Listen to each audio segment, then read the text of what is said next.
어머니, 전 괜찮아요. 정말 괜찮아요. 며느리가 창백한 얼굴로 그렇게 말했을 때 저는 아무것도 몰랐습니다. 아니, 모른 척 했는지도 모르겠습니다. 지금 생각해보면 그때 이미 모든 신호는 있었습니다. 저는 박순자, 올해 68입니다. 남들이 보기엔 그럭저럭 괜찮은 시어머니로 살아왔다고 생각합니다. 며느리 뒷담화도 안 하고 손주 봐달라고 강요하지도 않고 명절 때 음식 못한다고 구박하지도 않았으니까요. 아들 녀석이 결혼하고 나서 저는 나름 신경 썼습니다. 며느리한테 부담 주지 말아야지. 요즘 세상에 옛날식으로 굴면 안 되지. 그렇게 다짐하며 지냈습니다. 며느리 이름은 윤지혜. 35에 차분하고 조용한 여자였습니다. 처음 본 날 아들 녀석이 데려왔을 때만 해도 저는 속으로 좋아했습니다. 얌전하고 예의 바르네. 우리 아들이 복 받았구나. 결혼 후 5년 지혜는 정말 좋은 며느리였습니다. 제가 먼저 연락하지 않아도 일주일에 한 번씩은 꼭 전화를 했고 명절 때면 제 손도 안 빌리고 혼자서 척척 음식을 준비했습니다. 한 번도 짜증을 낸 적이 없었고 한 번도 힘들다는 말을 하지 않았습니다. 그게 이상했어야 했는데 왜 한 번도 힘들다고 하지 않았을까? 왜 한 번도 도와달라고 하지 않았을까? 그냥 좋은 며느리라서 그런 줄만 알았습니다. 6개월 전 가을이었습니다. 추석을 일주일 앞두고 저희 집에 온 지혜는 여느 때와 다름없이 부엌에 서 있었습니다. 전을 부치는 그 모습이 조금 야윈 것 같았지만 저는 그냥 요즘 다이어트 하나 보다 정도로만 생각했습니다. 어머니, 송편은 몇 개 정도 만들면 될까요? 지혜가 물었습니다. 목소리는 평소처럼 차분했습니다. 글쎄, 20개 정도? 우리 식구만 먹을 거니까. 네, 알겠습니다. 지혜는 고개를 끄덕이고는 다시 반죽을 치대기 시작했습니다. 그런데 그때 지혜의 손이 미세하게 떨리는 게 보였습니다. 저는 무심코 물었습니다. 지혜야, 손이 떨리네. 어디 아파? 아, 아니에요. 그냥 좀 추워서요. 지혜는 환하게 웃으며 대답했습니다. 9월 말인데 춥다니 이상하다고 생각은 했지만 더 이상 묻지 않았습니다. 괜찮다는데 뭘? 지금 생각하면 그게 시작이었습니다. 그로부터 한 달 후 제 인생에서 가장 길었던 하루가 찾아왔습니다. 10월의 어느 평범한 목요일 오후였습니다.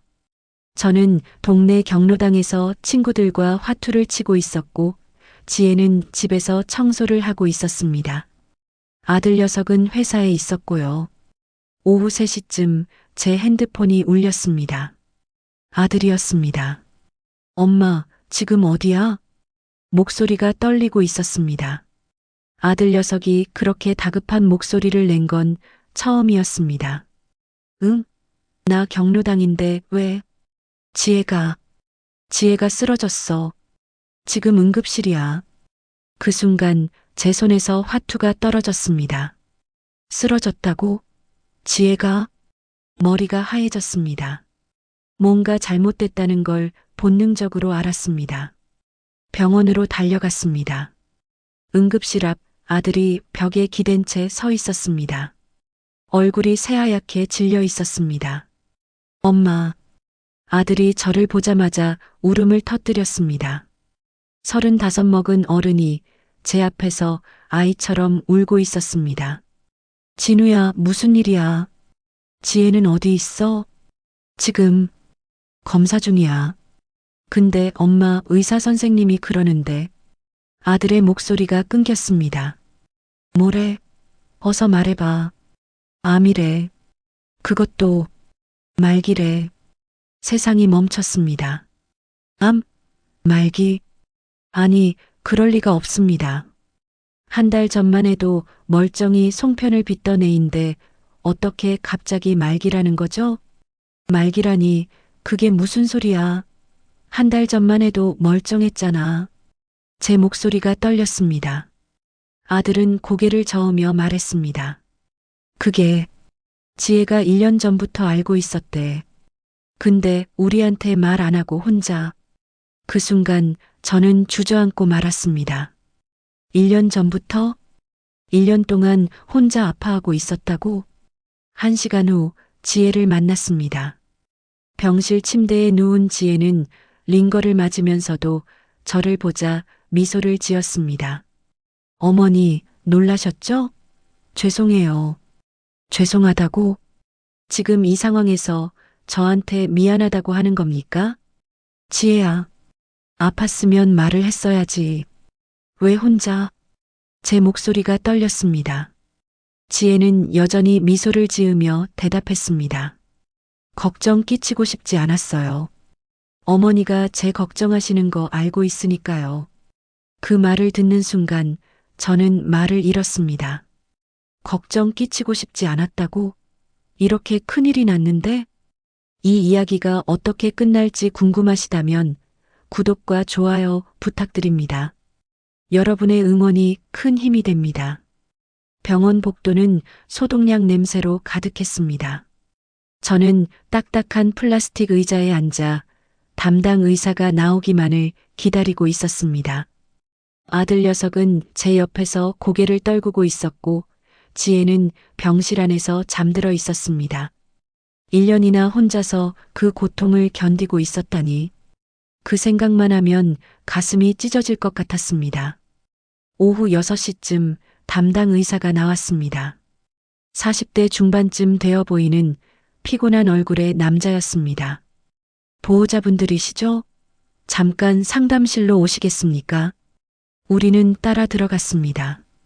상담실 문이 닫히자마자 의사는 차트를 펼쳐 보이며 말했습니다. 환자분은 췌장암 사기 상태입니다. 이미 간과 폐로 전이가 된 상태고요. 췌장암 사기 전이 그 단어들이 귀에 꽂혔습니다. 그럼 치료는요? 수술하면 되는 거 아닌가요? 제가 떨리는 목소리로 물었습니다. 의사는 고개를 저었습니다. 이미 수술 시기를 놓쳤습니다. 환자분이 처음 진단받은 게 작년 10월이었는데 그때만 해도 3기 초반이었거든요.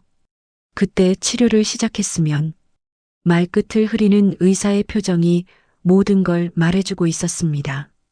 그럼 지금은요? 지금이라도 뭔가 할 수 있는 거 아닌가요? 아들이 다급하게 물었습니다. 항암 치료를 할 수는 있습니다만 완치 목적이 아니라 생명 연장과 통증 완화가 목적입니다. 솔직히 말씀드리면 의사가 잠시 망설이다 입을 열었습니다. 길어야 6개월입니다. 6개월. 그 말이 떨어지는 순간 아들이 책상을 탁 쳤습니다. 그럼 1년 전엔요? 1년 전에 치료 시작했으면 어땠을 거냐고요? 진정하세요. 그때도 완치는 어려웠겠지만 적어도 지금보다는. 왜 말을 안 한 거야? 왜? 아들이 울부짖었습니다. 저는 아들의 어깨를 붙잡았지만 제 손도 떨리고 있었습니다. 왜 말하지 않았을까? 왜 혼자 견딘 걸까? 상담실을 나와 다시 병실로 돌아왔습니다. 지혜는 깨어 있었습니다. 창밖을 바라보고 있는 그 얼굴이 평소보다 훨씬 작아 보였습니다. 지혜야. 제가 조심스럽게 불렀습니다. 지혜가 고개를 돌렸습니다. 어머니, 다 들으셨죠? 응. 죄송해요. 또 사과였습니다. 저는 침대 옆 의자에 앉으며 물었습니다. 꼭 물어야만 했습니다. 지혜야, 왜 말 안 했어? 1년이나. 1년 동안 혼자 어떻게. 지혜는 잠시 침묵하다가 천천히 입을 열었습니다. 말씀드리려고 했어요. 처음 진단받았을 때도 그 다음에도 여러 번요. 근데 어머니 얼굴을 보면 말이 안 나왔어요. 지혜의 눈에 눈물이 고였습니다. 어머니가 얼마나 저를 좋아하시는지 알아요. 진우 오빠 만났을 때부터 지금까지 한 번도 저한테 마음 아프게 말하신 적 없으시잖아요. 그런 어머니한테 제가 어떻게 이런 말을 해요. 그래도 이건 내 목숨이 달린 문제잖아. 제 목소리가 커졌습니다. 하지만 지혜는 고개를 저었습니다. 어머니, 전 괜찮아요. 무슨 소리야? 6개월밖에 안 남았는데 괜찮다니. 아니에요. 전 진짜 괜찮아요. 지혜가 제 손을 잡았습니다. 그 손이 너무 차가웠습니다. 전 행복했어요. 진우 오빠 만나서 어머니 며느리가 돼서 정말 행복했어요. 지혜야. 그러니까 어머니도 너무 자책하지 마세요. 제 선택이었어요. 어머니 탓이 아니에요. 그 말을 듣는 순간 저는 무너졌습니다. 내 탓이 아니라고? 그럼 누구 탓이란 말이야? 그날 밤 저는 집으로 돌아왔습니다. 아들은 병원에 남았고 저는 혼자 텅 빈 집에 앉아 있었습니다. 거실 선반에는 지혜가 찍은 가족 사진이 놓여 있었습니다. 작년 설날 다 같이 한복 입고 찍은 사진이었습니다. 그 사진 속 지혜는 환하게 웃고 있었습니다. 저 때 이미 앓고 있었구나. 혼자 다 알고 있으면서 저렇게 웃고 있었구나. 사진을 보다가 저는 문득 깨달았습니다. 지난 1년 동안 지혜가 보낸 신호들이 있었다는 걸. 송편 만들 때 떨리던 손, 명절 때 유독 빨리 지쳐하던 모습, 식사량이 줄어든 것, 얼굴이 야위어 간 것, 다 있었습니다. 신호는 다 있었습니다. 근데 저는 보지 않았습니다. 좋은 시어머니가 되는 것에만 급급해서 정작 며느리의 진짜 모습은 보지 않았습니다. 새벽 3시 잠이 오지 않았습니다. 저는 거실 소파에 앉아 핸드폰을 켜고 지혜의 카카오톡 프로필을 들여다봤습니다. 상태 메시지가 눈에 들어왔습니다. 오늘도 감사한 하루. 언제 바꾼 건지 모르겠지만 그 짧은 문장이 가슴을 쳤습니다. 감사한 하루라니. 6개월밖에 안 남은 목숨을 안고도 감사하다고 쓴 거야. 눈물이 났습니다. 그리고 저는 결심했습니다. 남은 시간이 얼마 안 남았다면 그 시간만큼이라도 제대로 해주자. 이제라도. 다음 날 아침 저는 병원으로 갔습니다. 지혜는 침대에 앉아 죽을 먹고 있었습니다. 아들은 옆에서 숟가락을 들고 먹여주고 있었고요. 어머니, 오셨어요? 지혜가 저를 보고 예쁘게 미소 지었습니다. 여전히 그 미소였습니다. 지혜야. 저는 침대 옆에 앉으며 말했습니다. 앞으로 내가 하고 싶은 거 다 해. 뭐든지. 네. 먹고 싶은 것, 가고 싶은 곳, 만나고 싶은 사람. 다 말해. 내가 다 들어줄게. 지혜가 눈을 크게 떴습니다. 어머니, 미안하다. 진짜 미안해. 이제라도 제대로 해줄게. 제 목소리가 떨렸습니다. 지혜는 잠시 저를 바라보다가 천천히 고개를 끄덕였습니다. 그럼 하나만 부탁드려도 될까요? 그래, 말해봐. 바다가 보고 싶어요. 바다. 그 한마디가 제 새로운 시작이 되었습니다. 바다가 보고 싶다는 지혜의 말을 듣고 저는 그날 바로 움직이기 시작했습니다. 하지만 문제가 있었습니다. 지혜의 상태가 여행을 갈 만큼 좋지 않았던 겁니다. 담당 의사는 난색을 표했습니다. 지금은 항암 치료 일정을 잡아야 하는 시기입니다. 여행은 무리예요. 그럼 언제 갈 수 있는데요? 최소 한 달은 지나야. 한 달. 6개월밖에 안 남은 아이한테 한 달을 기다리라니. 저는 고개를 저었습니다. 안 됩니다. 지금 당장 가야 해요.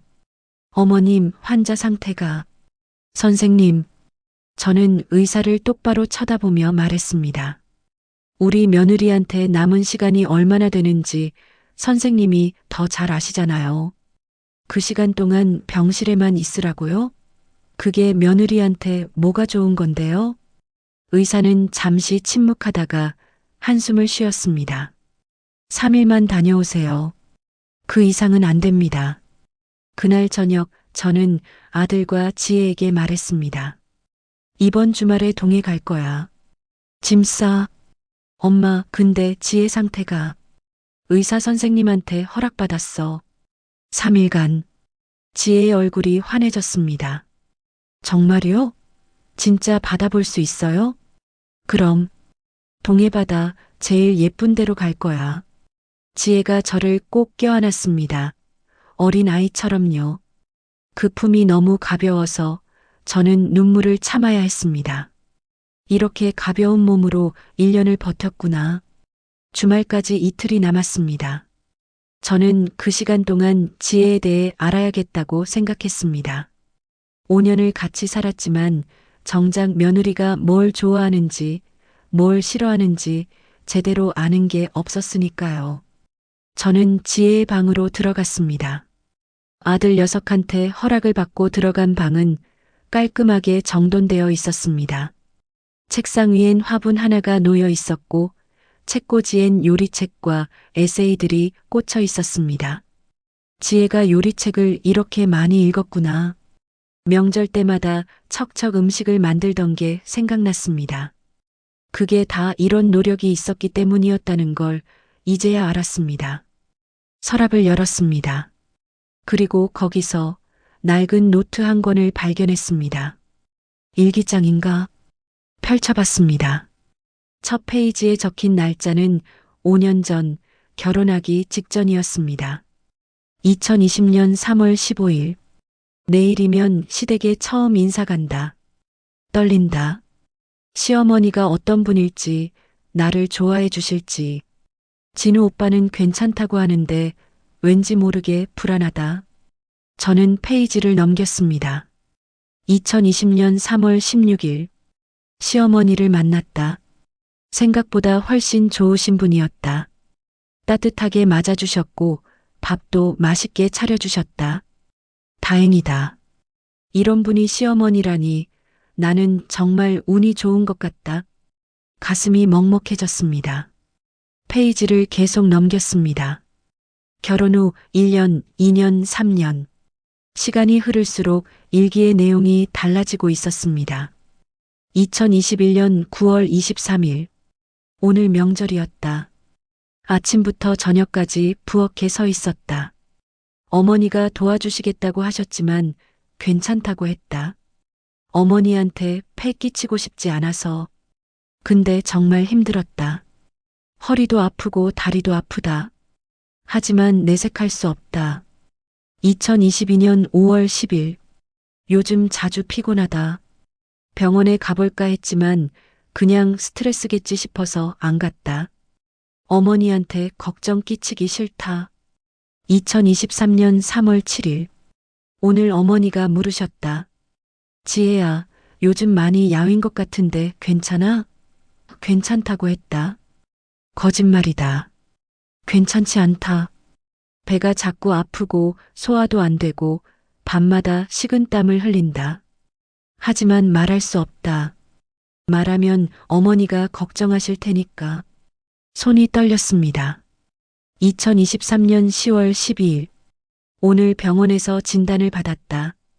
췌장암 3기. 의사 선생님이 치료를 시작해야 한다고 했다. 하지만 나는 결정을 미뤘다. 어떻게 말해야 할지 모르겠다. 진우 오빠한테도 어머니한테도 차라리 모르는 게 나을 것 같다. 나 혼자 아프고 나 혼자 죽으면 그게 더 편할 것 같다. 일기장이 눈물에 젖었습니다. 나 혼자 아프고 나 혼자 죽는다고? 어떻게 이런 생각을. 페이지를 넘기는 손이 계속 떨렸습니다. 2024년 2월 28일. 항암 치료를 시작하려다가 관뒀다. 어머니가 눈치챌 것 같아서.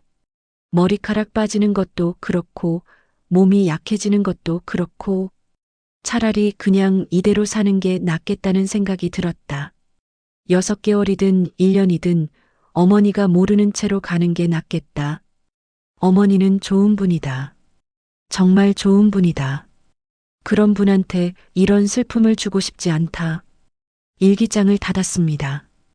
더 이상 볼 수가 없었습니다. 나 때문에, 내가 걱정할까봐, 내가 슬퍼할까봐. 그래서 치료도 포기하고 혼자 죽으려고 했다는 거야. 그날 밤 저는 잠을 이룰 수 없었습니다. 지혜의 일기장을 읽으면서 저는 깨달았습니다. 저는 좋은 시어머니가 아니었습니다. 좋은 시어머니라는 껍데기만 있었을 뿐 진짜 며느리를 보지 않았습니다. 며느리가 힘들어하는지 아픈지 외로운지 한 번도 제대로 물어본 적이 없었습니다. 괜찮아? 그 한마디면 됐는데. 힘들면 힘들다고 말해. 그 한마디면 됐는데. 저는 한 번도 물어보고 말을 해보지도 않았습니다. 며느리가 먼저 말하지 않으니까 그냥 괜찮은 줄 알았습니다. 다음 날 아침 저는 병원으로 갔습니다. 지혜는 침대에 앉아 창밖을 보고 있었습니다. 어머니 오셨어요? 응. 저는 침대 옆에 앉으며 가방에서 지혜의 일기장을 꺼냈습니다. 이거 읽었어. 지혜의 얼굴이 굳었습니다. 어머니, 그건 미안하다. 저는 고개를 숙였습니다. 내가 정말 미안하다. 내가 이렇게 힘들어하는 줄도 모르고, 이렇게 아픈 줄도 모르고. 어머니, 아니에요. 어머니 잘못이 아니에요. 아니야. 내 잘못이야. 저는 지혜의 손을 잡았습니다. 내가 한 번이라도 제대로 물어봤어야 했어. 괜찮냐고. 힘들지 않냐고. 근데 나는 한 번도 물어보지 않았어. 내가 말 안 하니까 그냥 괜찮은 줄만 알았지. 어머니, 지혜야, 이제라도 말해줘. 내가 하고 싶은 거, 먹고 싶은 거, 가고 싶은 곳, 다 말해줘. 내가 들어줄게. 제대로 들어줄게. 지혜가 울기 시작했습니다. 그리고 저도 울었습니다. 5년 만에 처음으로 우리는 진짜로 마주 보았습니다. 그날 오후 저는 지혜에게 물었습니다. 바다 말고 또 뭐 하고 싶은 거 있어? 지혜는 잠시 생각하다가 말했습니다. 친구들 만나고 싶어요. 대학 때 친구들이요. 그래. 연락해봐. 내가 다 연락할 테니까 연락처 좀 줘. 근데 어머니, 애들이 다들 바쁠 텐데. 괜찮아. 내가 알아서 할게. 저는 그날 저녁부터 지혜의 친구들한테 일일이 전화를 걸기 시작했습니다. 여보세요. 저 지혜 시어머니인데요. 지혜가 많이 아파요. 한번 만나주실 수 있을까요? 친구들은 모두 놀랐습니다. 그리고 모두 오겠다고 했습니다. 주말이 다가왔습니다. 동해로 떠나기 전날 밤 저는 지혜의 짐을 쌌습니다. 따뜻한 옷, 약, 담요, 필요한 것들을 챙기면서 저는 생각했습니다. 이번 여행이 지혜한테 마지막 여행이 될지도 몰라. 그래서 더 잘해주고 싶었습니다. 더 행복하게 해주고 싶었습니다. 이제라도 진짜 좋은 시어머니가 되고 싶었습니다. 동해로 떠나기로 한 그날 아침 예상치 못한 전화가 걸려왔습니다. 여보세요. 혹시 윤지혜 씨 보호자분이신가요? 낯선 여자 목소리였습니다. 또렷하고 차가운 목소리였습니다. 네, 맞는데요. 누구세요? 저는 김민정이라고 합니다. 지혜 대학 동창이고요. 어제 어머님께 연락받았는데 제가 오늘 병원으로 가도 될까요? 저는 잠시 당황했습니다. 오늘은 동해로 떠나기로 한 날인데 친구가 온다니. 아, 오늘은 저희가 여행을 가기로 해서요. 여행이요? 지혜가 지금 여행을 갈 수 있는 상태예요? 목소리에 날이 서 있었습니다. 의사 선생님 허락받았어요. 3일만요. 그렇군요. 그럼 제가 병원으로 갈게요. 떠나시기 전에 잠깐만 뵙고 싶어서요. 전화가 끊어졌습니다. 왠지 모를 불안감이 들었습니다. 그 목소리에서 느껴지는 차가움이 뭔가 좋지 않은 일이 생길 것 같은 예감을 줬습니다. 오전 10시 김민정이 병원에 나타났습니다. 30대 중반의 단정한 여자였습니다. 검은색 정장에 뿔테 안경을 쓴 전형적인 커리어 우먼 스타일이었습니다. 지혜야. 민정이 병실 문을 열고 들어서자마자 지혜의 얼굴이 환해졌습니다.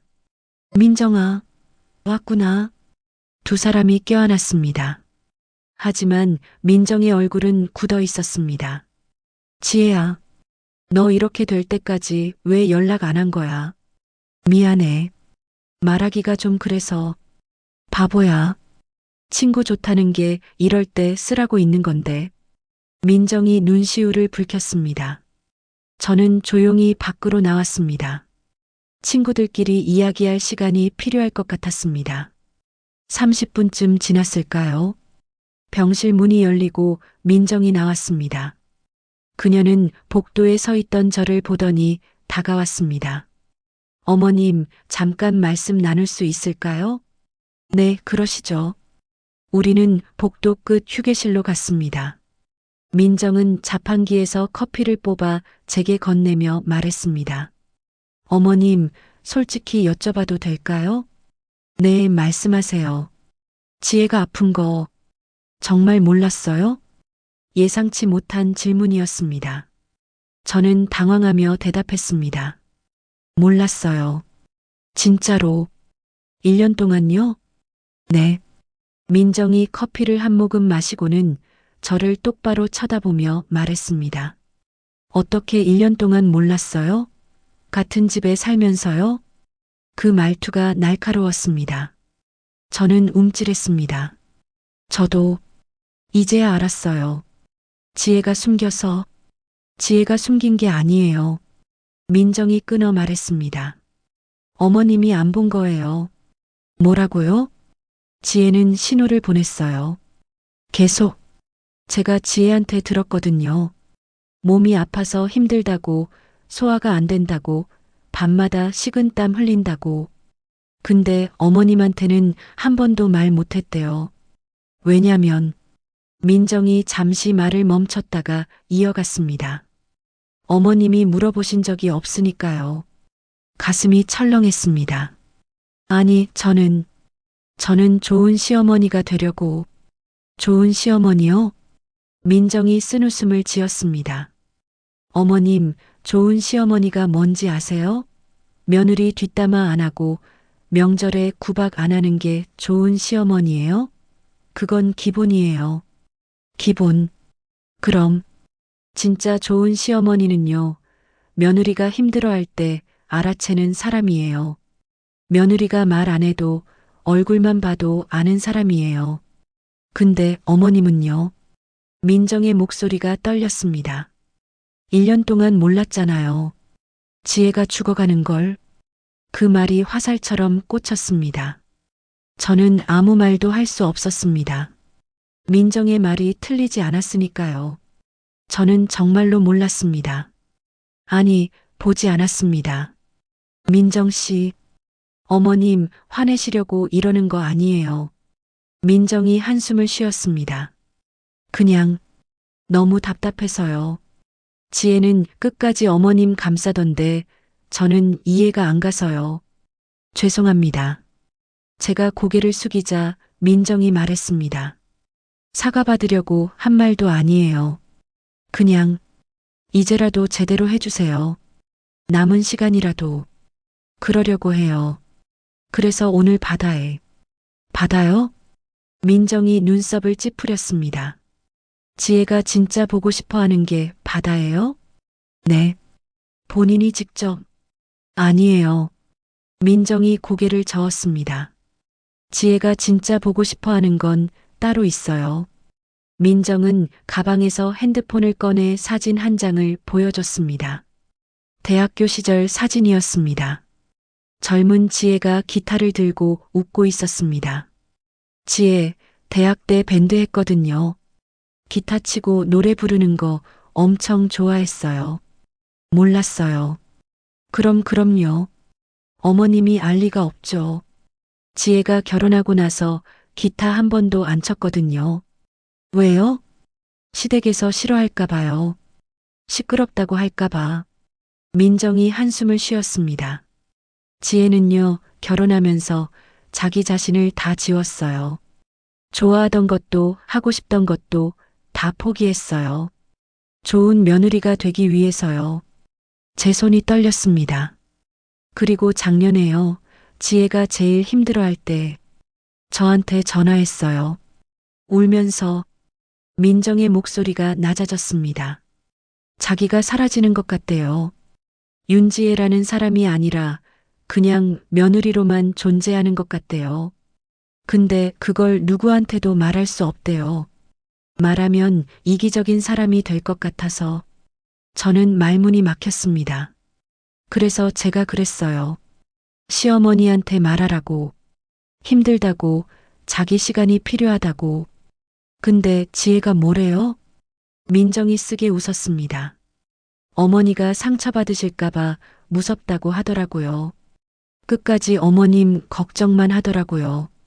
휴게실에 침묵이 흘렀습니다. 민정의 말 하나하나가 제 가슴을 후벼 팠습니다. 저는 지혜에 대해 아무것도 몰랐습니다. 며느리가 기타를 쳤다는 것도, 노래를 좋아했다는 것도, 자기 자신을 지워가며 살았다는 것도, 나는 대체 뭘 본 거지? 5년 동안 뭘 본 거야? 민정 씨, 저는 떨리는 목소리로 물었습니다. 지혜가 진짜 하고 싶어 하는 게 뭐예요? 민정이 잠시 망설이다가 말했습니다. 노래요. 사람들 앞에서 기타 치면서 노래 부르는 거. 그럼. 근데 이제 힘들 거예요. 손에 힘도 없고 목소리도 예전 같지 않을 테니까. 민정이 일어서며 말했습니다. 그래도 기타라도 다시 쥐어주세요. 한 번이라도. 그게 지혜한테는 바다보다 더 의미 있을 거예요. 민정이 떠난 후 저는 한참을 복도에 앉아 있었습니다. 기타, 노래, 지혜의 꿈. 저는 그것조차 몰랐습니다. 아들 녀석이 복도로 나와 저를 봤습니다. 엄마, 왜 여기 앉아 있어? 출발해야지. 진우야. 왜? 지혜가 대학 때 기타 쳤다는 거 알았어? 아들도 멈칫했습니다. 몰랐는데. 우리 둘 다 몰랐구나. 제가 쓴웃음을 지었습니다. 5년을 같이 살면서 정작 지혜가 뭘 좋아하는지도 몰랐어. 엄마, 진우야, 바다 말고 다른 데 가자. 어디? 저는 일어서며 말했습니다. 악기상, 기타 사러 가자. 그날 오후 우리는 동해 대신 서울 홍대로 갔습니다. 악기상 거리에는 여러 가게가 있었습니다. 저는 가장 큰 가게로 들어가 점원에게 물었습니다. 초보자가 쓰기 좋은 기타 있어요? 통기타 말씀하시는 거죠? 이쪽으로 오세요. 점원이 안내한 곳엔 여러 기타가 걸려 있었습니다. 이 정도면 어떠세요? 입문용으로 괜찮은 모델이에요. 저는 그 기타를 집어들었습니다. 생각보다 무거웠습니다. 지혜는 이걸 들고 노래를 불렀구나. 이걸로 주세요. 네, 포장해 드릴게요. 병원으로 돌아왔을 때는 저녁 6시였습니다. 지혜는 침대에 누워 자고 있었습니다. 저는 조심스럽게 다가가 어깨를 흔들었습니다. 지혜야, 일어나 봐. 지혜가 눈을 떴습니다. 어머니, 바다는요? 바다는 나중에 가. 그 전에 이거 먼저. 저는 기타 케이스를 침대 위에 올려놓았습니다. 지혜의 눈이 커졌습니다. 이게, 열어봐. 지혜가 떨리는 손으로 케이스를 열었습니다. 그 안엔 새 기타가 들어 있었습니다. 지혜가 기타를 쓰다듬었습니다. 눈에서 눈물이 흘렀습니다. 어머니, 어떻게 민정이한테 들었어. 내가 기타 좋아한다고. 어머니, 미안하다, 지혜야. 이제라도 알게 돼서. 지혜가 기타를 꼭 껴안고 울기 시작했습니다. 그 모습을 보며 저도 울었습니다. 그리고 다짐했습니다. 이제부터는 진짜 지혜를 보자. 겉모습이 아니라 진짜 지혜를. 기타를 선물한 다음 날 저는 지혜에게 제안했습니다. 지혜야, 바다 가기 전에 한 곳 더 들를까? 어디요? 내가 노래하던 곳. 대학 때. 지혜의 얼굴이 놀라움으로 물들었습니다. 저는 민정에게 미리 연락해서 장소를 알아놨습니다. 홍대 근처의 작은 라이브 카페였습니다. 거기 아직 있어요? 이때 민정이가 확인해줬어. 근데 어머니, 전 지금 노래할 수 있는 상태가. 안 불러도 돼. 그냥 가보자. 추억이라도 되살리게. 지혜는 잠시 망설이다가 고개를 끄덕였습니다. 이틀 후 우리는 동해로 출발했습니다. 의사의 허락을 받고 응급 약들을 챙겨서 떠났습니다. 아들이 운전을 했고 저는 뒷좌석에서 지혜 옆에 앉았습니다. 차 안은 조용했습니다. 지혜는 창밖을 보며 아무 말도 하지 않았습니다. 가끔 기침을 했지만 괜찮다고 했습니다. 고속도로를 달리는 동안 저는 지혜를 가만히 바라봤습니다. 이 아이가 얼마나 외로웠을까. 혼자 병을 안고 혼자 죽음을 준비하면서. 오후 3시쯤 우리는 동해에 도착했습니다. 민박집에 짐을 풀고 저는 지혜를 부축해서 바닷가로 나갔습니다. 11월의 바다는 차가웠지만 햇살은 따뜻했습니다. 와, 지혜가 바다를 보며 탄성을 질렀습니다. 파도 소리가 들렸습니다. 갈매기들이 날아다녔습니다. 지혜는 그 풍경을 한참 동안 바라봤습니다. 예쁘다. 그치? 내가 제일 예쁜 대로 골랐어. 어머니, 감사해요. 지혜가 제 손을 꼭 잡았습니다. 그 손이 너무 차가웠습니다. 우리는 모래사장에 앉았습니다. 파도가 밀려왔다 밀려가는 걸 보며 한참을 아무 말 없이 앉아 있었습니다. 그때 지혜가 입을 열었습니다. 어머니, 응? 제 이야기 들어주실래요? 그럼. 지혜는 바다를 바라보며 천천히 말하기 시작했습니다. 전 사실 결혼이 무서웠어요. 지혜의 목소리가 잔잔했습니다. 친구들한테 시집살이 이야기 많이 들었거든요. 며느리로 사는 게 얼마나 힘든지. 그래서 진우 오빠 만났을 때도 고민 많이 했어요. 이 사람 엄마는 어떤 사람일까? 나를 받아줄까? 나를 힘들게 하진 않을까? 저는 가만히 듣고 있었습니다. 그런데 어머니를 처음 봤을 때 안심했어요. 따뜻하게 대해주시고 웃으면서 맞아주시니까. 아, 이 집은 괜찮겠구나 싶었어요. 지혜가 잠시 말을 멈췄습니다. 결혼하고 나서도 어머니는 정말 좋으셨어요. 한 번도 큰 소리 내신 적 없고 잔소리도 안 하시고 제가 하는 일에 간섭도 안 하셨죠. 근데 그게 문제였어요. 지혜의 목소리가 떨렸습니다.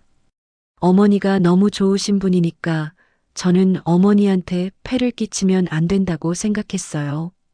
힘들어도 말하면 안 되고 아파도 참아야 하고 항상 웃어야 한다고 생각했어요. 파도 소리가 들렸습니다. 명절 때 음식 준비하는 거 사실 너무 힘들었어요. 허리도 아프고 다리도 아팠는데 어머니 앞에선 괜찮은 척 했어요. 어머니가 도와주시겠다고 하실 때마다 전 거절했어요. 왜냐면 지혜가 저를 보았습니다. 어머니한테 부담 주는 며느리가 되고 싶지 않았거든요. 가슴이 아팠습니다. 그렇게 3년을 살았어요. 그러다가 몸이 아프기 시작했어요. 처음엔 소화불량인 줄 알았는데 점점 심해지더라고요. 밤마다 배가 아파서 잠을 못 잤어요. 지혜의 눈에 눈물이 고였습니다. 병원 가야 한다는 거 알았어요. 근데 못 갔어요. 만약 큰 병이면 어떡하나, 어머니가 알게 되면 어떡하나 그런 생각에. 지혜야, 작년 10월에 결국 병원에 갔어요. 혼자. 진우 오빠한테도 말 안 하고. 그리고 진단을 받았죠. 췌장암 3기라고. 지혜가 눈물을 닦았습니다. 의사 선생님이 치료 빨리 시작해야 한다고 했어요. 근데 전 결정을 못 내렸어요. 왜? 항암 치료하면 머리카락 빠지잖아요. 몸도 약해지고. 그럼 어머니가 눈치채실 거잖아요. 그럼 어머니가 슬퍼하실 거잖아요. 제 눈에서 눈물이 흘렀습니다. 그래서 치료를 안 받기로 했어요. 그냥 모르는 척 살다가 더 이상 못 견디면 그때 가서 말씀드리려고 했어요. 지혜야, 그게 무슨... 어머니. 지혜가 제 손을 잡았습니다. 전 행복했어요. 정말이에요. 무슨 소리야? 이렇게 아픈데. 아니에요. 전 행복했어요. 지혜가 울면서 웃었습니다. 어머니가 나쁘신 게 아니에요. 어머니는 정말 좋으신 분이에요. 제가 말을 못한 거예요. 제가 용기가 없었던 거예요. 저는 지혜를 꼭 껴안았습니다. 그리고 울었습니다. 소리내어 울었습니다. 이 착한 아이가 끝까지 나를 생각했구나. 끝까지 나를 배려했구나. 미안해, 지혜야. 정말 미안해. 어머니, 내가 한 번이라도 제대로 물어봤어야 했는데, 괜찮냐고, 힘들지 않냐고, 그랬으면 내가 말할 수 있었을 텐데. 아니에요, 어머니. 어머니 잘못이 아니에요. 아니야. 내 잘못이야. 저는 지혜의 어깨를 붙잡고 똑바로 쳐다봤습니다. 지혜야, 내가 좋은 시어머니가 아니었어. 겉으로만 좋은 척했지, 진짜로는 널 보지 않았어. 내가 힘들어하는지, 아픈지, 외로운지 한 번도 제대로 본 적이 없었어. 어머니, 미안해. 너무 늦게 알아서 미안해. 그날 밤 민박집으로 돌아와서도 지혜는 계속 울었습니다. 저는 지혜를 안고 등을 토닥이며 말했습니다. 이제부터는 말해. 힘들면 힘들다고, 아프면 아프다고. 나한테 패 끼치는 거 아니야. 가족이잖아. 네. 그리고 지혜야. 네. 너는 나한테 며느리이기 전에 윤지혜라는 한 사람이야. 그걸 잊지 마. 지혜가 다시 울기 시작했습니다. 하지만 이번엔 조금 다른 울음이었습니다. 슬픔만이 아닌 뭔가 후련함이 섞인 울음이었습니다. 다음 날 아침 우리는 다시 바닷가로 나갔습니다. 지혜는 어제보다 얼굴이 조금 나아 보였습니다. 어머니, 사진 찍어요. 그래. 저는 핸드폰을 꺼내 지혜를 찍었습니다. 바다를 배경으로 웃고 있는 지혜의 모습을. 그리고 저도 지혜 옆에 섰습니다. 진우야, 우리 둘이 찍어줘. 아들이 핸드폰을 들었습니다. 하나, 둘, 셋. 찰칵. 사진 속에서 저와 지혜는 웃고 있었습니다. 5년 만에 처음으로 진짜 웃고 있었습니다. 바닷가를 걷다가 지혜가 문득 말했습니다. 어머니, 응? 저 노래 불러도 될까요? 노래? 네. 여기서 바다 보면서. 저는 미소 지었습니다. 그럼 불러봐. 지혜는 가방에서 기타를 꺼냈습니다. 어제 제가 선물한 그 기타를 손가락을 줄 위에 올려놓았습니다. 떨리는 손으로 한 음 짚어갔습니다. 그리고 노래를 부르기 시작했습니다. 목소리는 예전처럼 맑지 않았습니다. 가끔 떨렸고 가끔 끊어졌습니다. 하지만 그 노래는 제가 들어본 어떤 노래보다 아름다웠습니다. 파도 소리와 함께 지혜의 목소리가 퍼져나갔습니다. 저는 그 모습을 보며 깨달았습니다. 이게 진짜 지혜구나. 이게 내가 5년 동안 보지 못했던 진짜 윤지혜구나. 노래가 끝나고 지혜가 기타를 내려놓으며 웃었습니다. 오랜만이에요. 이렇게 노래 부른 게. 잘했어. 정말 좋았어. 어머니, 고마워요. 이런 기회 주셔서. 아니야. 내가 고마워. 저는 지혜의 손을 잡았습니다. 진짜 너를 보고 알게 해줘서. 지혜가 제 어깨에 머리를 기댔습니다. 우리는 그렇게 한참을 바다를 바라봤습니다. 파도가 밀려왔다 밀려가는 걸, 갈매기가 날아가는 걸, 해가 기울어가는 걸, 그 모든 순간이 소중했습니다. 동해에서 돌아온 지 일주일 후 지혜의 상태가 급격히 악화됐습니다. 그날도 평범한 아침이었습니다. 저는 지혜를 위해 미역국을 끓이고 있었고 아들은 출근 준비를 하고 있었습니다. 그런데 갑자기 방에서 큰 소리가 들렸습니다. 쿵! 뭔가 넘어지는 소리였습니다. 지혜야. 저는 급히 방으로 달려갔습니다. 지혜가 바닥에 쓰러져 있었습니다. 얼굴이 새하얗게 질려 있었고 입술이 파래져 있었습니다. 지혜야, 정신 차려. 아들도 뛰어왔습니다. 엄마, 119 불러.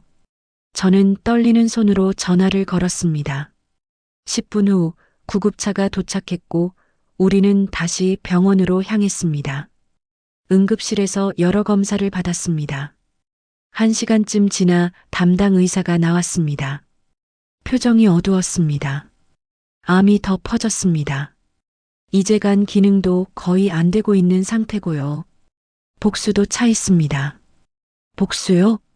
배에 물이 차는 겁니다. 말기 증상이죠. 아들이 벽을 쳤습니다. 그럼 어떻게 해야 돼요? 입원시켜야 합니다. 이제는 집에서 케어하기 어려운 상태예요. 지혜는 다시 병실에 입원했습니다. 이번엔 일반 병실이 아니라 중환자실 근처의 특별 병실이었습니다. 링거를 맞고 산소 호흡기를 끼고 여러 기계에 연결됐습니다. 어머니, 지혜가 약한 목소리로 저를 불렀습니다. 응, 지혜야. 미안해요. 또 걱정 끼쳐서. 무슨 소리야? 아픈 게 내 잘못이야? 저는 지혜의 손을 잡았습니다. 손이 더 차가워져 있었습니다. 어머니, 전 괜찮아요. 또 그 말이었습니다. 괜찮다는 말. 지혜야, 이제 그만 괜찮은 척 안 해도 돼. 힘들면 힘들다고 해. 지혜가 고개를 저었습니다. 아니에요. 진짜 괜찮아요. 왜냐면 지혜가 미소 지었습니다. 바다도 봤고 노래도 불렀고 어머니랑 진짜 대화도 했잖아요. 전 이제 후회 없어요. 그 말을 듣는 순간 저는 무너졌습니다. 후회 없다고? 아직 35인데, 아직 살아야 할 날이 수십 년 남았는데, 그날부터 저는 병원에서 살다시피 했습니다. 낮에는 지혜 옆에서 책을 읽어주거나 손을 잡아주거나 그냥 곁에 있어줬습니다. 밤에는 간이 침대에서 잤습니다. 지혜는 점점 약해져 갔습니다. 처음엔 혼자 화장실도 가고 밥도 먹었는데 일주일 후엔 침대에서 일어나는 것도 힘들어했습니다. 어머니, 물 좀. 그래, 잠깐만. 저는 물컵을 들고 빨대를 지혜 입에 대줬습니다. 지혜는 조금 마시고는 고개를 돌렸습니다. 더는 안 돼요. 속이 안 좋아서. 그래도 조금만 더. 괜찮아요. 지혜는 눈을 감았습니다. 저는 물컵을 내려놓고 지혜의 손을 잡았습니다. 이게 끝인가? 이렇게 끝나는 건가? 어느 날 밤 지혜가 갑자기 눈을 떴습니다. 새벽 2시였습니다. 저는 간이 침대에서 자다가 깼습니다. 어머니, 응? 왜 지혜야? 어디 아파? 아니요. 그냥 깨서요. 지혜가 저를 보며 말했습니다. 어머니, 옆에 앉아주실래요? 그럼. 저는 침대 옆 의자에 앉았습니다. 지혜는 제 손을 잡았습니다. 어머니, 응? 제가 죽으면요. 지혜야, 무슨 소리. 들어주세요. 제가 죽으면요. 지혜의 목소리가 떨렸습니다. 어머니, 너무 슬퍼하지 마세요. 전 괜찮아요. 진짜로. 마지막에 어머니랑 진짜 가족이 될 수 있어서 전 행복했어요. 눈물이 났습니다. 지혜야. 그리고 어머니, 부탁이 하나 있어요. 뭐든지 말해봐. 지혜가 잠시 망설이다가 말했습니다. 제 이야기, 다른 사람들한테 해주세요. 다른 사람들? 네. 저처럼 말 못하는 며느리들, 저처럼 눈치채지 못하는 시어머니들한테요. 지혜가 눈물을 흘렸습니다. 말해주세요. 괜찮냐고 물어보라고. 늦기 전에요. 그럴게. 약속해주세요. 약속할게. 꼭. 지혜가 미소 지었습니다. 고마워요, 어머니. 다음 날 아침 지혜는 혼수 상태에 빠졌습니다. 갑자기였습니다. 아침에 간호사가 활력 징후를 체크하러 왔는데 지혜가 반응을 하지 않았습니다. 환자분, 환자분. 간호사가 다급하게 외쳤습니다. 의사들이 달려왔습니다. 여러 응급 처치를 했습니다. 저는 복도로 쫓겨나 기다려야 했습니다. 1시간쯤 지났을까요? 의사가 나왔습니다. 의식은 돌아왔습니다만. 근데요? 이제 길어야 며칠입니다. 며칠. 그 말이 머리를 때렸습니다. 며칠이요? 며칠밖에 안 남았다고요? 죄송합니다. 더 이상 저희가 할 수 있는 게. 아들이 주저앉았습니다. 안 돼. 안 돼. 저도 무릎에 힘이 풀렸습니다. 며칠밖에. 병실로 돌아갔습니다. 지혜는 의식을 되찾았지만 눈을 뜨지 못했습니다. 숨소리만 가늘게 들렸습니다. 지혜야. 나야, 어머니야. 지혜의 손가락이 미세하게 움직였습니다. 지혜야, 힘내. 조금만 더 버텨.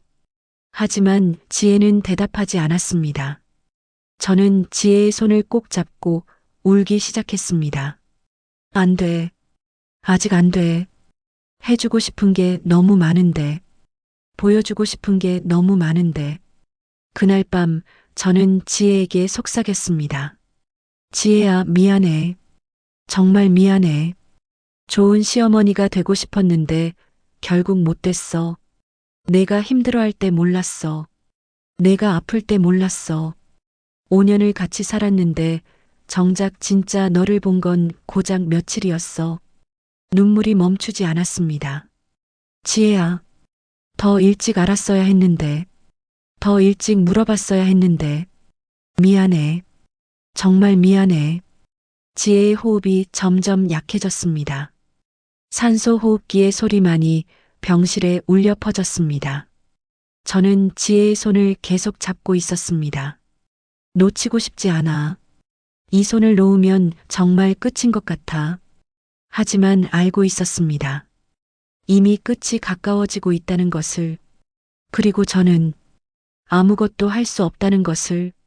새벽 3시 간호사가 들어와 활력 징후를 체크했습니다. 고개를 가로저었습니다. 보호자분들, 마음의 준비를 하셔야 할 것 같습니다. 아들이 흐느끼기 시작했습니다. 저는 지혜의 얼굴을 바라봤습니다. 창백하지만 평화로워 보이는 얼굴. 지혜야, 정말 괜찮은 거니? 정말 후회 없는 거니? 대답은 없었습니다. 다만 지혜의 입가에 희미한 미소가 번져 있었습니다. 마치 말하는 것 같았습니다. 괜찮아요, 어머니. 전 행복했어요. 그날 밤 저는 처음으로 깨달았습니다. 사랑한다는 것만으로는 부족하다는 것을. 관심을 갖는다는 것, 물어본다는 것, 진짜로 본다는 것이 얼마나 중요한지를. 그리고 그걸 너무 늦게 알아버렸다는 것을. 지혜가 혼수 상태에 빠진 지 사흘째 되는 날, 기적처럼 눈을 떴습니다. 새벽 5시였습니다. 저는 지혜 옆에서 졸고 있었는데 손을 쥐는 힘이 느껴졌습니다. 어머니. 희미한 목소리에 저는 벌떡 일어났습니다. 지혜야, 정신 차렸어? 지혜가 천천히 눈을 떴습니다. 초점 없는 눈동자가 저를 향했습니다. 어머니, 옆에 계셨네요. 당연하지. 어딜 가겠어. 지혜가 희미하게 웃었습니다. 어머니, 제 방에, 책상 서랍에. 응? 뭐가 있는데? 편지 있어요. 편지, 나중에 읽어주세요. 지혜의 목소리가 점점 작아졌습니다. 지혜야, 무슨 편지? 지금 말해봐. 안 돼요. 제가 간 다음에. 무슨 소리야? 어디를 가? 저는 다급하게 지혜의 손을 잡았습니다. 지혜가 고개를 저었습니다. 어머니, 알아요. 이제 얼마 안 남은 거. 지혜야, 괜찮아요. 전 준비됐어요. 지혜의 눈에서 눈물이 흘렀습니다. 어머니, 사랑해요. 그 말을 하고 지혜는 다시 눈을 감았습니다.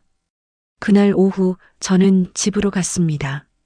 아들이 병원에 남고 저는 지혜가 말한 편지를 찾으러 왔습니다. 지혜의 방으로 들어갔습니다. 책상 서랍을 열었습니다. 거기엔 흰 봉투가 하나 놓여 있었습니다. 봉투 겉면에 적힌 글씨, 어머니께. 손이 떨렸습니다. 저는 봉투를 들고 거실로 나왔습니다. 소파에 앉아 한참을 봉투만 들여다봤습니다. 지혜가 뭘 써놨을까? 뭐라고 했을까? 천천히 봉투를 뜯었습니다. 편지지 2장이 나왔습니다. 지혜의 가지런한 글씨로 빼곡히 적혀 있었습니다. 저는 숨을 크게 들이마시고 읽기 시작했습니다. 어머니께. 이 편지를 읽고 계신다면 아마 저는 이미 곁에 없겠죠. 먼저 미안하다는 말을 하고 싶어요. 제가 병을 숨긴 것, 치료를 미룬 것, 모두 어머니를 걱정시키지 않으려던 선택이었지만 결국 더 큰 슬픔을 드린 것 같아요. 어머니는 항상 제게 좋으셨어요. 한 번도 큰 소리 내신 적 없고 한 번도 저를 구박하신 적 없어요. 그런 어머니가 너무 고마웠고 그래서 더 부담이 되고 싶지 않았어요. 결혼하고 나서 저는 좋은 며느리가 되려고 정말 애썼어요. 명절 때 음식도 혼자 다 준비하고 아파도 괜찮은 척하고 힘들어도 웃으려고 노력했어요. 근데 그러다 보니까 어느 순간 나를 잃어버린 것 같았어요. 윤지혜가 아니라 그냥 며느리로만 존재하는 것 같았어요. 노래하고 싶었어요. 기타 치고 싶었어요. 친구들 만나고 싶었어요. 하지만 그게 이기적인 것 같아서 참았어요. 어머니, 제가 이런 얘기를 하는 건 어머니를 원망해서가 아니에요. 오히려 부탁이에요. 저는 눈물을 닦으며 계속 읽었습니다. 다른 며느리들에게 말해주세요. 힘들면 힘들다고 말해도 된다고. 아프면 아프다고 말해도 된다고. 완벽한 며느리가 되려고 자기 자신을 지우지 말라고. 그리고 시어머니들에게도 말해주세요. 며느리가 괜찮다고 말해도 한 번 더 물어봐 달라고. 며느리가 웃고 있어도 진짜 웃는 건지 확인해 달라고.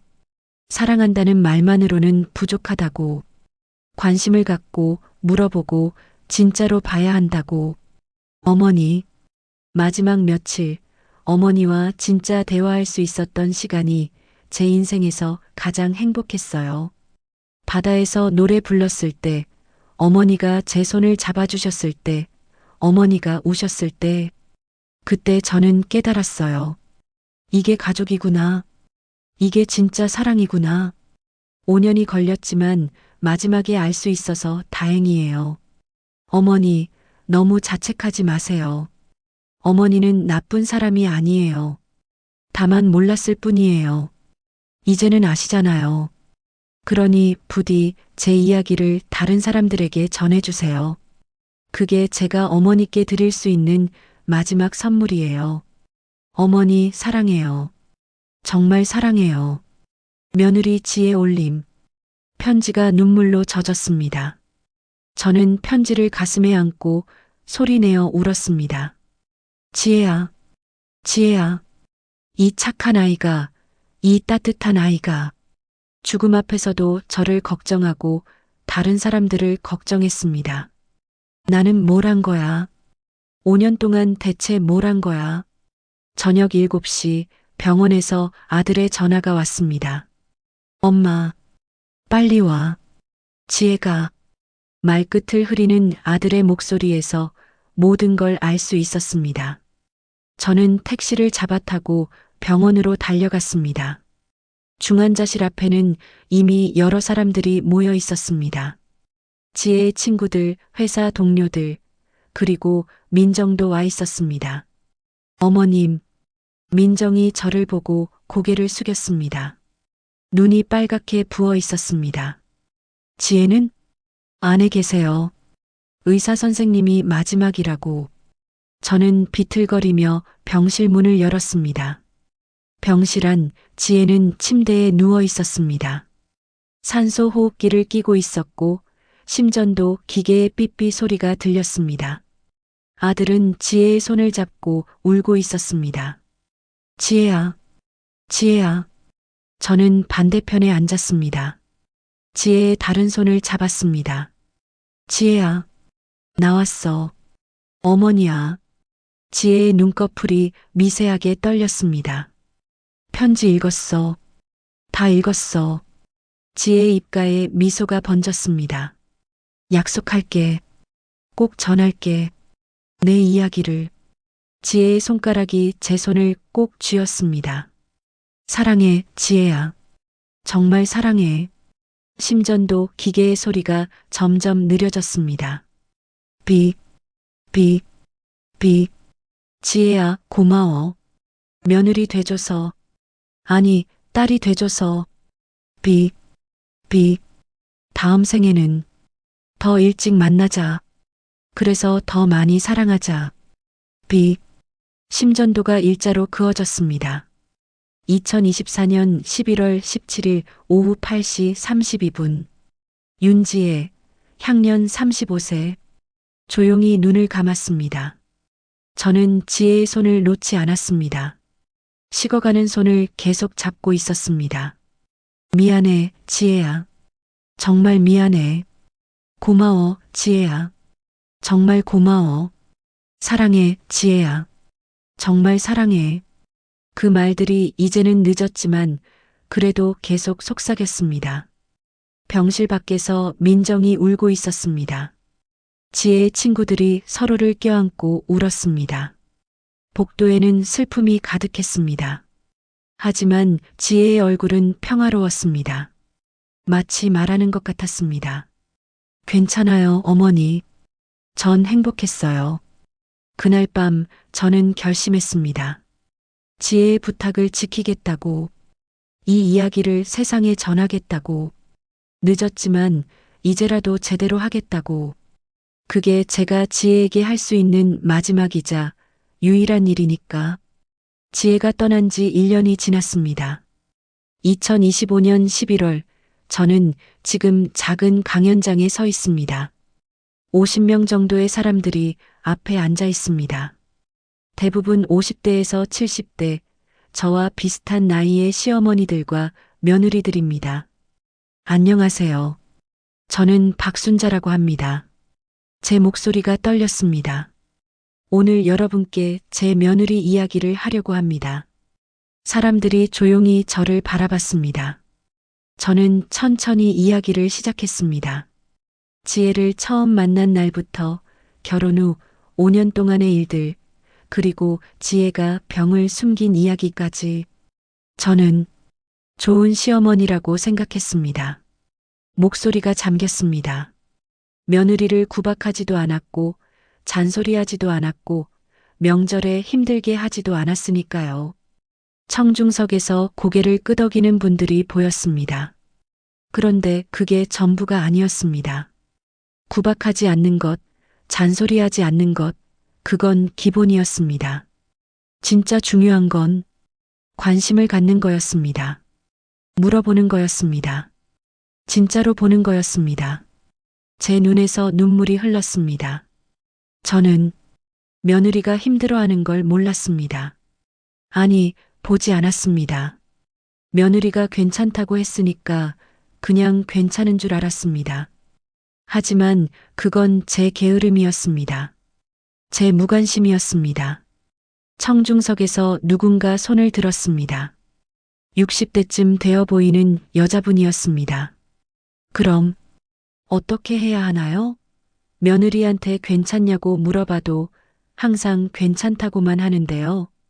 저는 고개를 끄덕였습니다. 저도 그랬습니다. 그래서 이제는 다르게 물어봅니다. 괜찮냐고 묻는 게 아니라 요즘 뭐가 제일 힘들어? 라고 묻습니다. 괜찮냐는 질문은 괜찮다는 대답을 유도하거든요. 하지만 뭐가 힘드냐고 물으면 며느리가 조금은 더 솔직해질 수 있습니다. 여자분이 눈을 크게 떴습니다. 그리고 또 하나 며느리가 웃고 있어도 한 번 더 확인해 보세요. 진짜 웃는 건지 아니면 그냥 웃는 척 하는 건지. 강연이 끝나고 여러분들이 저를 찾아왔습니다. 한 며느리가 눈물을 흘리며 말했습니다. 어머님 이야기 들으면서 제 모습이 보였어요. 저도 항상 괜찮은 척 했거든요. 이제는 힘들다고 말해야겠어요. 저는 그 며느리의 손을 잡았습니다. 그래요. 말해요. 힘들면 힘들다고. 그게 가족이니까. 한 시어머니는 제게 물었습니다. 박 선생님, 후회 안 되세요? 그때 좀 더 잘했더라면 하는 생각. 저는 고개를 끄덕였습니다. 매일 후회합니다. 매일 밤 잠들기 전에 생각해요. 그때 한 번만 더 물어봤더라면, 그때 조금만 더 관심 가졌더라면. 하지만 시간은 되돌릴 수 없잖아요. 그래서 이렇게라도 하는 겁니다. 제 후회가 다른 분들에게는 교훈이 되길 바라면서요. 저녁 집으로 돌아왔습니다. 텅 빈 거실에 불을 켰습니다. 아들은 지혜가 떠난 후 독립했고 저는 혼자 살고 있습니다. 지혜의 방은 그대로 두었습니다. 문을 열고 들어갔습니다. 책상 위에는 제가 선물한 기타가 놓여 있고 책꽂이에는 지혜가 읽던 책들이 꽂혀 있습니다. 침대 옆 탁자에는 사진 액자가 있습니다. 동해 바닷가에서 찍은 저와 지혜가 함께 웃고 있는 사진입니다. 저는 침대에 앉아 사진을 들여다봤습니다. 지혜야, 오늘도 내 이야기 했어. 사진 속 지혜가 웃고 있습니다. 사람들이 많이 울더라. 공감한대. 자기들도 비슷했대. 제 눈에서 눈물이 흘렀습니다. 미안해. 너한테는 너무 늦었지만. 책상 서랍을 열었습니다. 거기에는 지혜의 일기장과 편지가 보관되어 있습니다. 저는 가끔 꺼내 읽습니다. 지혜를 잊지 않기 위해서, 그리고 제가 왜 이 일을 하는지 상기하기 위해서. 오늘도 편지를 꺼내 읽었습니다. 어머니 사랑해요. 정말 사랑해요. 마지막 문장이 가슴을 칩니다. 나도 사랑해, 지혜야. 저는 편지를 가슴에 안았습니다. 다음 날 저는 또 다른 강연장으로 향했습니다. 이번엔 며느리들만 모인 자리였습니다. 30대에서 40대 젊은 며느리들이 모여 있었습니다. 여러분, 힘들면 말하세요. 저는 단호하게 말했습니다. 완벽한 며느리가 되려고 자기 자신을 지우지 마세요. 시어머니가 좋은 분이어도 여러분은 말할 권리가 있습니다. 힘들다고, 아프다고, 도와달라고. 한 며느리가 손을 들었습니다. 근데 그러면 이기적인 사람이 되는 거 아닌가요? 저는 고개를 저었습니다. 아니에요. 그건 이기적인 게 아니라 당연한 겁니다. 여러분은 며느리이기 전에 한 사람입니다. 여러분의 감정도 중요하고 여러분의 건강도 중요합니다. 그걸 말하는 게 이기적이라면 이기적인 게 맞습니다. 그리고 그 정도의 이기심은 가져야 합니다. 청중석에서 박수가 터져 나왔습니다. 강연이 끝나고 한 며느리가 다가왔습니다. 선생님, 저 사실 요즘 너무 힘들어요. 무슨 일인데요? 시어머니는 좋으신 분이에요. 진짜로. 근데 그게 오히려 부담이에요. 말을 못하겠어요. 제 가슴이 철렁했습니다. 지혜와 똑같은 상황이었습니다. 말해야 해요. 지금 당장. 저는 그 며느리의 손을 잡았습니다. 늦으면 안 돼요. 제 며느리처럼 되면 안 돼요. 며느리가 울기 시작했습니다. 근데 어떻게 말해요? 그냥 솔직하게 말하세요. 어머니, 요즘 제가 좀 힘들어요. 도와주실 수 있으세요? 그것만으로도 충분해요. 며느리가 고개를 끄덕였습니다. 해볼게요. 오늘 집에 가서. 그래요. 꼭 하세요. 약속? 저녁에 집으로 돌아오는 길, 저는 하늘을 올려다봤습니다. 별이 빛나고 있었습니다. 지혜야, 봤지? 오늘 한 명 구했어. 내가 겪었던 일을 다른 사람은 안 겪게 했어. 바람이 불었습니다. 마치 지혜가 대답하는 것 같았습니다. 잘하셨어요, 어머니. 집에 도착했습니다. 현관문을 열고 들어서는데 탁자 위에 작은 메모지가 놓여 있었습니다. 아들이 놓고 간 것 같습니다. 엄마, 오늘 지혜 기일이에요. 저녁에 같이 밥 먹어요. 진우. 아, 그랬습니다.